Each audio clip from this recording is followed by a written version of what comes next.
ছিল পরে দেখে আমার তারা উড়া আছে, তুমি খাইয়া দিয়ে আমাদের পরে আমি দুপুরে 1টা বাজে গেছিলাম, যাই হুজুর আমার লগে খারাপ ব্যবহার করছে, গালে চুমা মারছে, পরে দেয়া একটু আমি এটা বিচারছি আর কিছু পরে দেয়া আমি কোথাছি কি হয়েছে, পরে আমার মেয়ে কয় এই সমস্যা, পরে কোথাছে আম্মা আমি মাদ্রাসায় যাই না এই কারণে আমার আব্বু মারছে।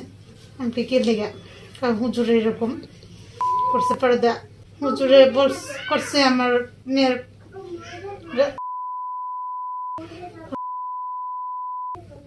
আমরা যারা সাধারণ মানুষ আছি আমরা অনেক করছি আপনাদের কাছে আমাদের মেয়েদেরকে লেখাপড়া শেখানোর জন্য। আপনারা যদি এরকম করেন তাহলে আমরা রাস্তার জায়গাটা কোথায় বলেন? আপনি কেন এই কাজটা করলেন? একজন লোককে আটক করেছি, সেই সংবাদের ভিত্তিতে আমি ঘটনাস্থলে আসি। অফিসারের কাছে মোবাইলে ফোন দিয়েছিল, আমি আইসি হিসাবে আমার প্রয়োজনে পাঠানো আইন শৃঙ্খলা ব্যবস্থার জন্য।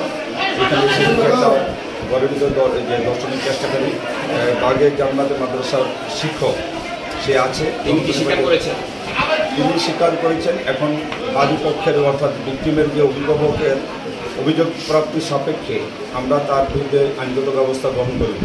মাঠের অলরাউন্ডার আমি, আর ঘরের all rounder Taylox. Taylox toilet cleaner, clean মানেই টাইলক্স।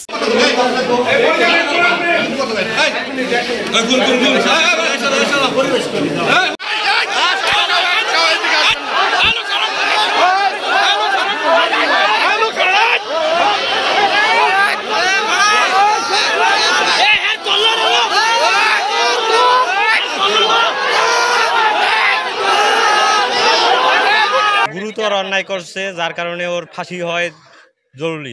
যেহেতু ওকে যদি ফাঁসি দেওয়া হয় তাহলে পরবর্তী প্রজন্মে আর কোনো হুজুর এই কাজ করার সাহস পাবে না।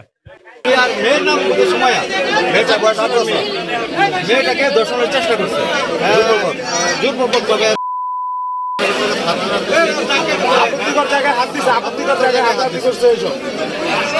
অন্য মাদ্রাসাগুলোর বদনাম করতেছে, মানে নামদারি কিছু ওলামায় আছে, নামদারি কিছু আলেম আছে যারা অন্য আলেমদের মানে যত আছে তাদের নাম খারাপ করতেছে, দুর্নাম করতেছে, মাদ্রাসাগুলো দুর্নাম করতেছে।